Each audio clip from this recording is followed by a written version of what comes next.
بسم الله الرحمن الرحيم. السلام عليكم ورحمة الله وبركاته.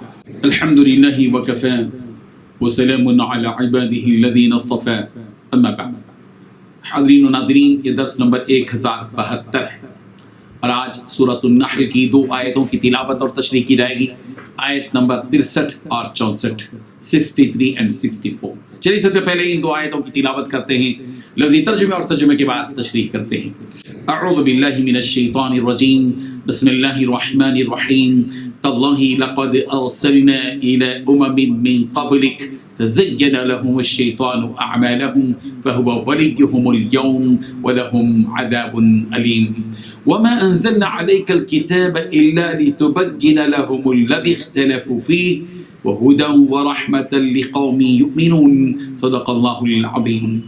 لفظی ترجمہ یوں ہے، تاللہ اللہ کی قسم، لقد ارسلنا البتہ تحقیق ہم نے رسول بھیجے الی امتوں کی طرف من قبلک پیغمبر آپ سے پہلے، فذکر چنانچہ آراستہ کر دیے لہم ان کے لیے شیطان نے اعمالہم ان کے اعمال، فہو ولیہم سو وہ شیطان ان کا دوست ہے، الیوم آج بھی، ولہم اور ان کے لیے عذاب علیم بہت دردناک عذاب ہے۔ وما انزلنا ہم نے نازل نہیں کی علیک الکتاب آپ پر کتاب قرآن الا مگر لتبین مگر تاکہ آپ بیان کریں لہم ان کے لیے الذی وہ چیز کے اختلافون انہوں نے اختلاف کیا فیہ اس میں، وہ ہدا اور تاکہ ہو ہدایت، ورحمہ اور رحمت لقوم ان لوگوں کے لیے جو یؤمنون ایمان لاتے ہیں۔ ترجمہ یوں ہے، اللہ کی قسم ہم نے تم سے پہلی امتوں کی طرف پیغمبر بھیجے تو شیطان نے ان کے کردار ناشائستہ ان کو آراستہ کر کے دکھائے، تو آج بھی وہی ان کا دوست ہے اور ان کے لیے دردناک عذاب ہے۔ اور ہم نے جو تم پر کتاب نازل کی ہے اس کے لیے جس امر میں ان لوگوں کو اختلاف ہے تم اس کا فیصلہ کر دو، اور یہ مومنوں کے لیے ہدایت اور رحمت ہے۔ ان 2 آیتوں میں 7 باتیں بتلائی گئی ہیں۔ پہلی بات ہے پیغمبر، اللہ کی قسم تم سے پہلے جو امتیں گزری ہیں ہم نے ان کے پاس پیغمبر بھیجے تھے۔ دوسری بات، شیطان نے ان کے اعمال کو خوب بنا سنوار کر ان کے سامنے پیش کیا۔ تیسری بات، چنانچہ وہی شیطان آج ان کا سرپرست بنا ہوا ہے۔ چوتھی بات، ان کے لیے دردناک عذاب تیار ہے۔ پانچویں بات، ہم نے تم پر یہ کتاب اسی لیے اتاری تاکہ تم ان کے سامنے وہ باتیں کھول کھول کر بیان کر دو۔ چھٹی بات، جن میں انہوں نے مختلف راستے اپنائے ہوئے ہیں۔ ساتویں بات، تاکہ یہ ایمان لانے والوں کے لیے ہدایت اور رحمت کا سامان۔ بزرگان محترم، مشرکوں کے بدترین عقائد اور ان کے حق میں دی گئی مہلت کے تذکرے کے بعد رسول رحمت صلی اللہ علیہ وسلم سے خطاب کرتے ہوئے تسلی کے یہ کلمات کہے جا رہے ہیں، چونکہ رسول رحمت صلی اللہ علیہ وسلم کو مشرکین مکہ کی باتوں اور ان کے کاموں سے تکلیف ہوتی تھی، اس لیے کہ ایک نبی کے سامنے اللہ تعالیٰ کی طرف ایسی باتیں منسوب کی جاتی تو اس کے تقدس اور عظمت کے خلاف ہو تو ظاہر ہے کہ نبی کو کس قدر ذہنی تکلیف ہوتی ہوگی۔ اللہ تعالیٰ نے رسول رحمت صلی اللہ علیہ وسلم کو ان کے قوم کی طرف سے جو تکلیف پہنچتی تھی اس تکلیف اور اذیت کے پیش نظر تسلی دیتے ہوئے اللہ تبارک و تعالیٰ نے اپنی ذات کی قسم کھا کر ارشاد فرمایا، تاللہ لقد ارسلنا الی من قبلک، اللہ کی قسم ہم نے پیغمبر آپ سے پہلے گزری ہوئی قوموں کی طرف بھی رسول بھیجے ہیں، ان قوموں نے بھی اپنے رسولوں کو جھٹلایا، ان کے پیغام کا انکار کیا۔ پیغمبر آپ افسردہ نہ ہو، آپ غمگین نہ ہو اس بات پر کہ آپ کی قوم آپ کو جھٹلا نہیں ہے۔ آپ سے پہلے گزرے ہوئے رسولوں کی زندگی آپ کے لیے نمونہ ہے، ان رسولوں نے اپنی قوموں کی ان بیجا حرکتوں پر صبر سے کام لیا، پیغمبر آپ بھی صبر سے کام لیجیے۔ سورہ آل عمران کی آیت نمبر 144 144 سے یہ بھی بات ثابت ہوتی ہے کہ قد خلت من قبلہ الرسل، ان سے پہلے بھی بہت سے رسول ہو چکے ہیں، اور آیت نمبر 184 184 میں کہا گیا فَإِن كَذَّبُوكَ فَقَدْ كُذِّبَ رُسُلٌ مِّن قَبْلِكَ، کہ پھر بھی اگر یہ لوگ آپ کو جھٹلائیں تو آپ سے پہلے بھی بہت سے رسول جھٹلائے گئے ہیں۔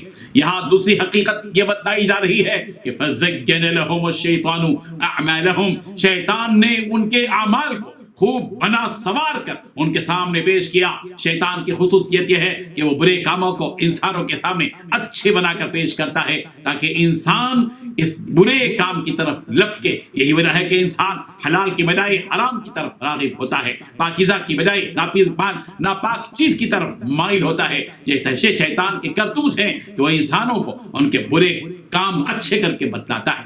مشرکین مکہ کو شرک جیسی خبیث اور گندی چیز کو بھلی اور اچھی بات بتلایا اور ان کے اس عمل کو خوب سوار کر شیطان نے پیش کیا۔ سورہ نعم کی آیت نمبر 43 میں بھی شیطان کی اس بری تدبیر کو بتلایا گیا، وَزَيَّنَ لَهُمُ الشَّيْطَانُ مَا كَانُوا يَعْمَلُونَ، اور شیطان نے ان کے اعمال کو ان کے خیال میں آراستہ کر دیا۔ سورہ انفال کی آیت نمبر 48 میں بھی یہ بات یوں کہی گئی، وَإِذْ زَيَّنَ لَهُمُ الشَّيْطَانُ أَعْمَالَهُمْ وَقَالَ لَا غَالِبَ لَكُمُ الْيَوْمَ مِنَ النَّاسِ وَإِنِّي جَارٌ لَكُمْ، جبکہ ان کے اعمال کو شیطان انہیں زینت دار دکھا رہا تھا اور کہہ رہا تھا کہ لوگوں میں سے کوئی بھی آج تم پر غالب نہیں آ سکتا، میں خود بھی تمہارا حمایتی ہوں۔ جنگ بدر کے موقع پر کفار مکہ کو شیطان اس طرح حوصلہ دے رہا تھا اور ان کے برے اعمال کو بنا سوار کر پیش کر رہا تھا۔ شیطان نے تو یہ بات قسم کھا کر اللہ تعالیٰ سے کہی تھی، جبکہ اس کو اللہ تعالیٰ کی بارگاہ میں مردود قرار دیا گیا تھا، اور شیطان نے اس وقت میں کہا تھا لَأُزَيِّنَنَّ لَهُمْ فِي الْأَرْضِ۔ سورۃ الحجر کی آیت نمبر 39 میں ہے کہ میں بھی زمین میں ان کے لیے گناہوں کو مزین کروں گا۔ شیطان کے بارے میں یہ بات بھی کہی گئی کہ وہ ولیہم اليوم، آج یہ شیطان ان کا رفیق بنا ہوا ہے، یعنی دنیا میں شیطان ان کافروں کا سرپرست اور مددگار بنا ہوا ہے۔ اسی شیطان کی سرپرستی اور دوستی کا نتیجہ ہوگا کہ ان کافروں کو آخرت میں دردناک عذاب دیا جائے گا۔